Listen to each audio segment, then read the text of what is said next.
মুক্ত মাদ্রাসাগুলোর সফর। এর আগেও আরেকদিন আমি ঝিনাইদহ কুষ্টিয়া এসেছিলাম, সেদিনও এরকম দুটো মাদ্রাসা সফরে এসেছিলাম, আজকে আর দুটো মাদ্রাসা সফরে এসেছি।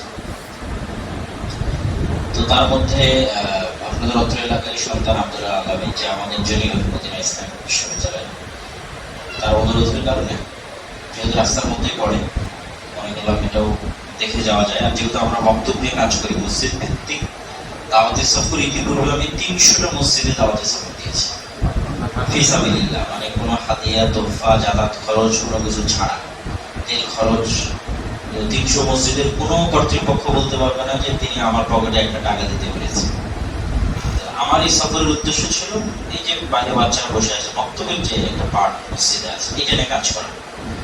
যে আমরা যদি শতভাগ মুসলমানের সন্তানকে কোরআন এবং দ্বীন শিখাতে চাই, তাহলে মাদ্রাসা ইজ নট এনাফ। শতভাগ মুসলমানের সন্তানকে কোরআন ও দ্বীন শিখাতে চাইলে মসজিদকে অ্যাক্টিভ করতে হবে, এর কোনো বিকল্প নেই। তো মসজিদকে একটা শক্তিশালী প্রতিষ্ঠান বানাতে হবে, সেই শক্তিশালী প্রতিষ্ঠানের একটা অংশ হবে মক্তব।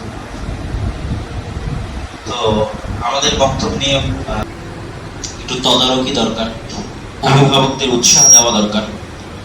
তো তারপরে আমরা সিলেবাস প্রণয়ন করলাম, সিলেবাসের উপর ট্রেনিং শুরু করলাম। যে ৬০০ শিক্ষকের যাতায়াত খরচও আমরা দিয়েছি, থাকা খাওয়া আমরা বহন করেছি। এই ৬০০ মক্তবের সকল বাচ্চার কায়দা ২৫,০০০ আমরা ফ্রি বিতরণ করেছি আলহামদুলিল্লাহ। মসজিদ আছে, সেগুলোর মক্তব হোক। মসজিদ আপনারা চালালেন আপনাদের মতো করে, কিন্তু মক্তব অংশটাতে আমরা আপনাদের সহযোগিতা করলাম। মক্তবের সিলেবাস, শিক্ষকদের ট্রেনিং, এটা হচ্ছে মক্তব বিষয়ে আগ্রহী করে তোলা। মসজিদের কমিটি আগ্রহী হবে, এলাকার লোকজন আগ্রহী হবে, বাচ্চারা আগ্রহী হবে, অভিভাবকরা আগ্রহী হবে। যে তাদেরকে জোর করে সালাতের নিয়ম বা ওযু জানা, তাদেরকে আগে শুরুতে নবীদের জীবনী,